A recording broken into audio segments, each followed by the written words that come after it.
आज हम लोग स्टार्ट करने जा रहे हैं क्लास 10 का साइंस 2 का चैप्टर जो कि न्यू सिलेबस पैटर्न में आया है। इसका नाम है फर्स्ट चैप्टर ही है ये हमारा heredity and evolution. First of all friends हम देखेंगे कि हेरिडिटी और इवोल्यूशन मीन्स होता क्या है। आप लोगों ने इनहेरिटेंस है हेरिडिटी का नाम सुना होगा। इसका मतलब क्या होता है, जो बायोलॉजिकल चेंजेस है या ट्रेड्स जिसे हम लोग बोलते हैं वो हमारे वन जनरेशन से अनदर जनरेशन में उसका ट्रांसफर होता है। जैसे कि हम लोग देखें कि अगर हम लोग एज्यूम करें हमारे पेरेंट्स जो होंगे उनके अंदर जो बायोलॉजिकल कैरेक्टर्स होंगे वो हमारे अंदर ट्रांसफर होंगे। हमारे अंदर जो बायोलॉजिकल कैरेक्टर्स होंगे हमारे आने वाले ऑफस्प्रिंग में, मीन्स हमारा नेक्स्ट जनरेशन जो आएगा हमारे द्वारा उनके अंदर ट्रांसफर होगा। मीन्स क्या कि जो हेरिडिटी है वो क्या करता है, ट्रांसफर करता है बायोलॉजिकल कैरेक्टर्स को एक जनरेशन से दूसरे जनरेशन में। अब ये बायोलॉजिकल कैरेक्टर्स जो है वो ट्रांसफर कैसे होते हैं, वो ट्रांसफर किस मदद से होते हैं, जीन्स हम लोग किसमें पा सकते हैं, डीएनए में पाया जाता है। नंबर्स ऑफ जीन्स होते हैं डीएनए में, जिसके द्वारा जो है ये बायोलॉजिकल कैरेक्टर्स या ट्रेड्स जो है ट्रांसफर होता है। नेक्स्ट टॉपिक फ्रेंड्स जो देखेंगे हम लोग इवोल्यूशन। ये आप लोगों ने ह्यूमन इवोल्यूशन का नाम सुना होगा, जिसमें है कि पहले का हमारा जो लिविंग स्टाइल था, लाइफ स्टाइल था, आप लोगों ने देखा होगा स्टोन एज के टाइम पे हमारे पास ना ढंग के कपड़े होते थे।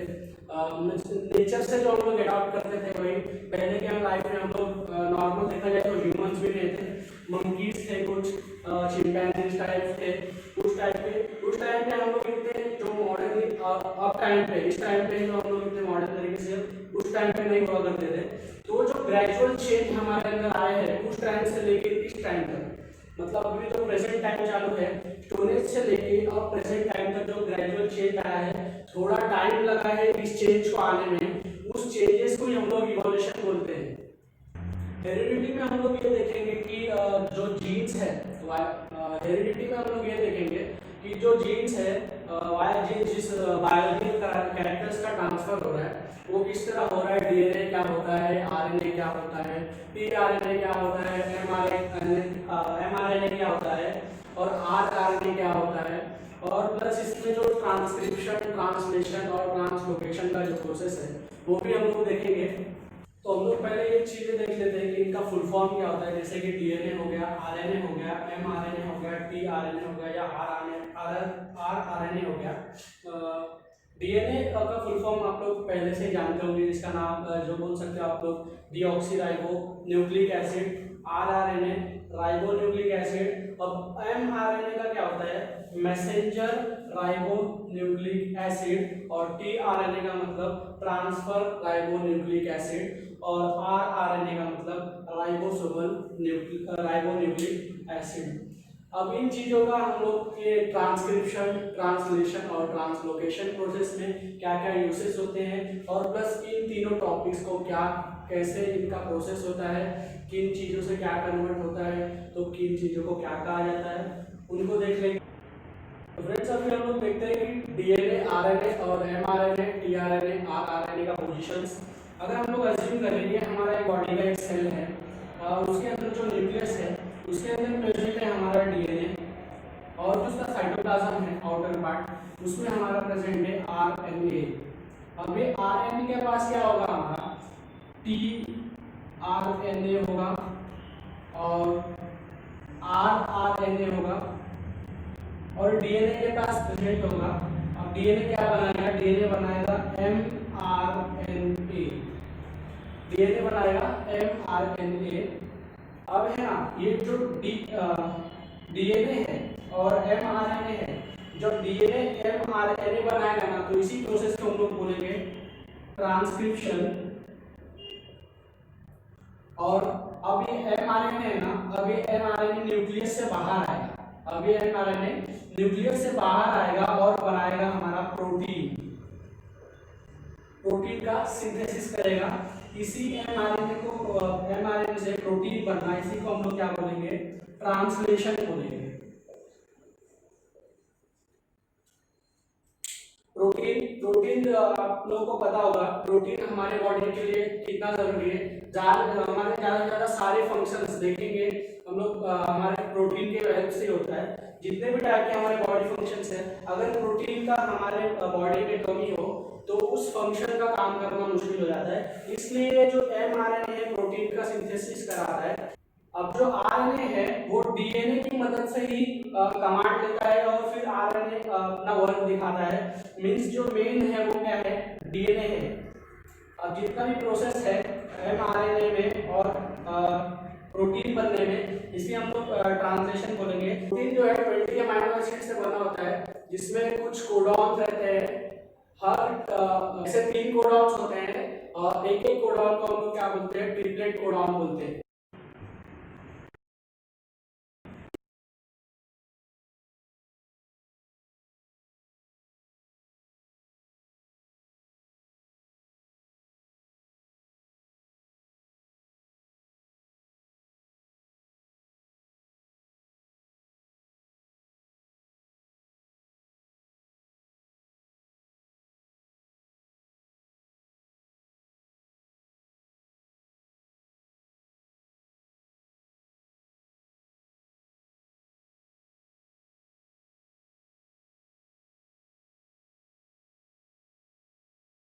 इसका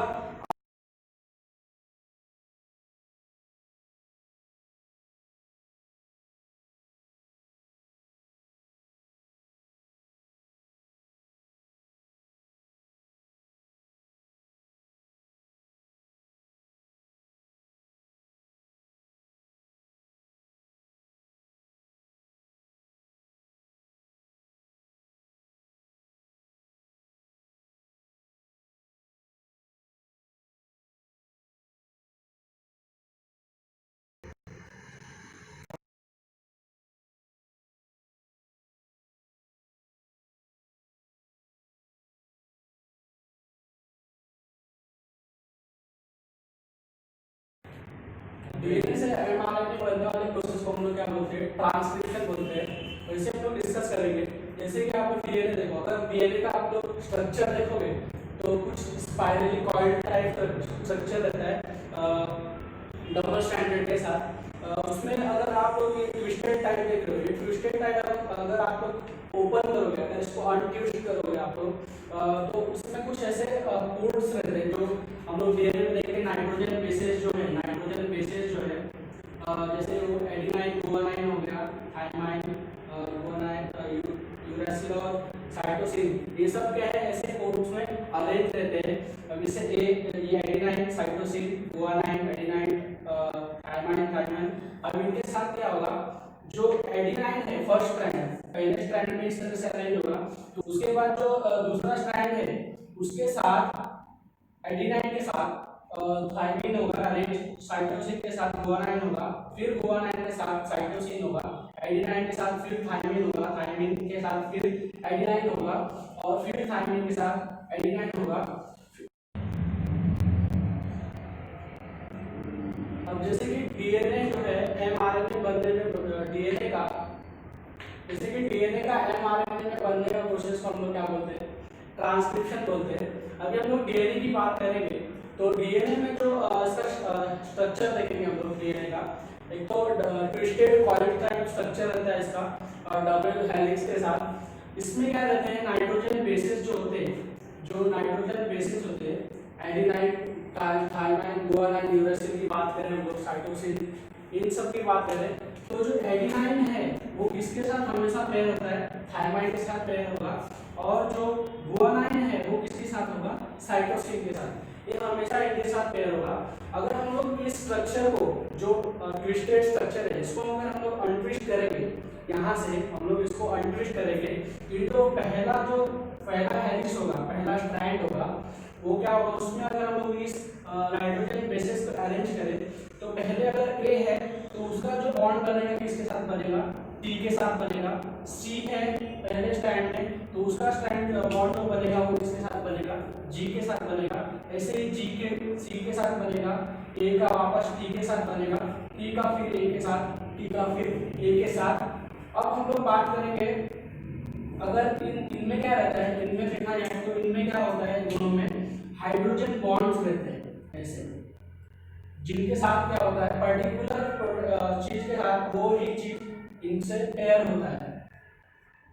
और हम लोग अगर ये हाइड्रोजन बॉन्ड अगर हम लोग इनको ब्रेक करते हैं फिर क्या होगा, ये ए है उसके साथ फिर टी का बॉन्डिंग होगा, फिर जो ये सी है उसके साथ जी का बॉन्डिंग होगा, फिर जो जी है उसके साथ फिर से टी का बॉन्डिंग होगा, ए का वैसे ही टी के साथ होगा, टी का ए के साथ होगा, ये टी का ए के साथ होगा। अब हम लोग इसको, ये स्ट्रैंड बन गया, ये कैसा स्ट्रैंड बन गया, अब इनको हम लोग क्या करेंगे, बाहर निकालेंगे। तो कुछ ये सब फ्लोटिंग स्ट्रैंड में आएगा। क्या था वो पहले, ए सी जी ए टी टी, ऐसे ही आगे जी जो भी रहेगा कोडिंग्स वो लगते रहेगा। अब हम लोग एमआरएनए की बात करेंगे। अब हमें क्या बनाना है, डीएनए, ये डीएनए स्ट्रैंड हो गया, एक डीएनए स्ट्रैंड हो गया। अब हम लोग एमआरएनए की बात करेंगे, डीएनए से हमें एमआरएनए बनाना है। तो एमआरएनए बनाने में हम लोग एक चीज याद रखेंगे कि जो थायमिन है आरएनए में, थायमिन की जगह क्या होगा रिप्लेस, यूरैसिल का रिप्लेस होगा। थायमिन की जगह यूरैसिल का रिप्लेस होगा, तब जाके एमआरएनए बनेगा। अगर उस जगह थायमिन लगा हुआ है तो वो क्या है, डीएनए का स्ट्रैंड है। और अगर थायमिन की जगह यूरैसिल का चेंज होता है नेम, तो क्या होगा, वो एमआरएनए होगा। तो क्या करेंगे, इस स्ट्रैंड को हम लोग ये स्ट्रैंड को बाहर निकालेंगे। अब ये कैसा है, प्रोटीन स्ट्रैंड बनेगा। ये क्या है, डीएनए का।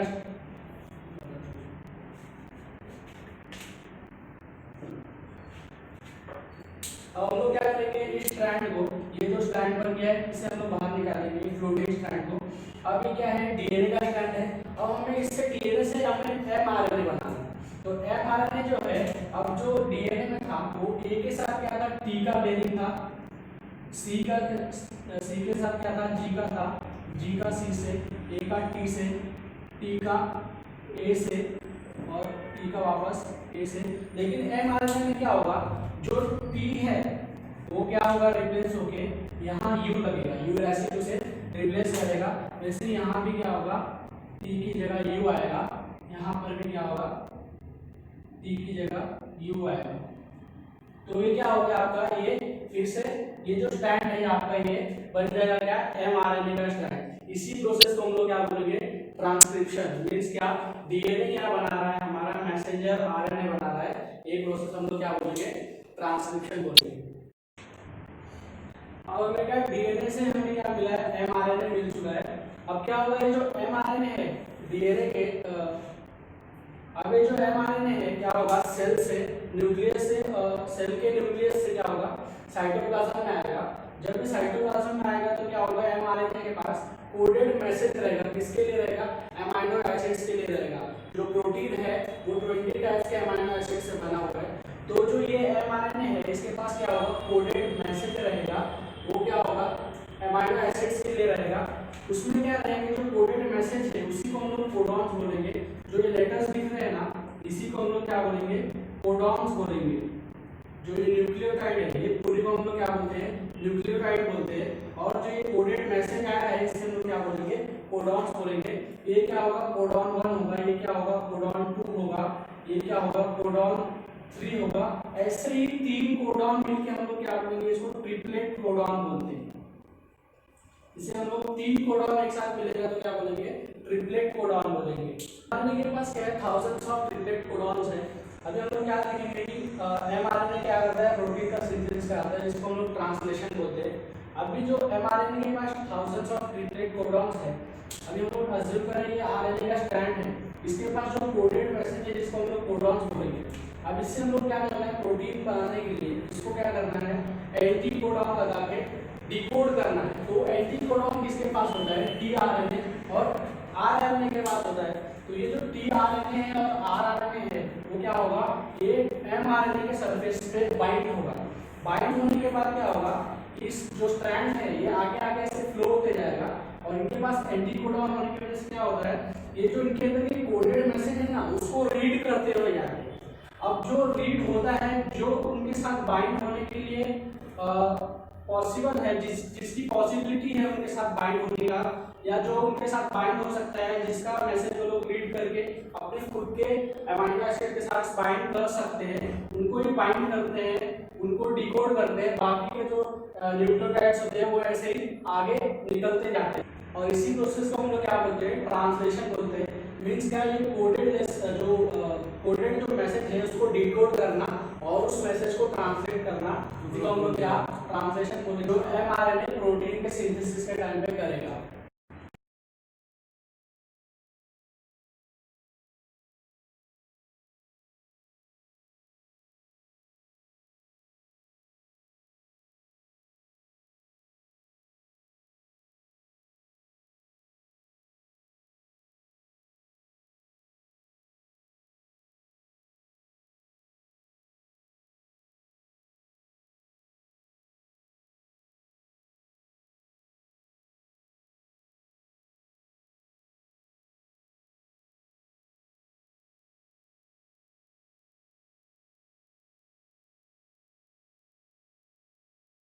फ्रेंड्स, अब हम लोग डिस्कस करते हैं क्या, म्यूटेशन प्रोसेस। म्यूटेशन प्रोसेस क्या है, अगर जीन में कोई न्यूक्लियोटाइड अपना पोजीशन चेंज करता है, उससे क्या होता है, कोई माइनर चेंज आता है, अपना पोजीशन चेंज करने की वजह से उस जीन में कोई माइनर चेंज आता है, तो उसे हम लोग म्यूटेशन बोलते हैं।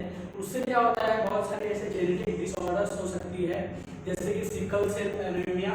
ये क्या है, जेनेटिक डिसऑर्डर है जो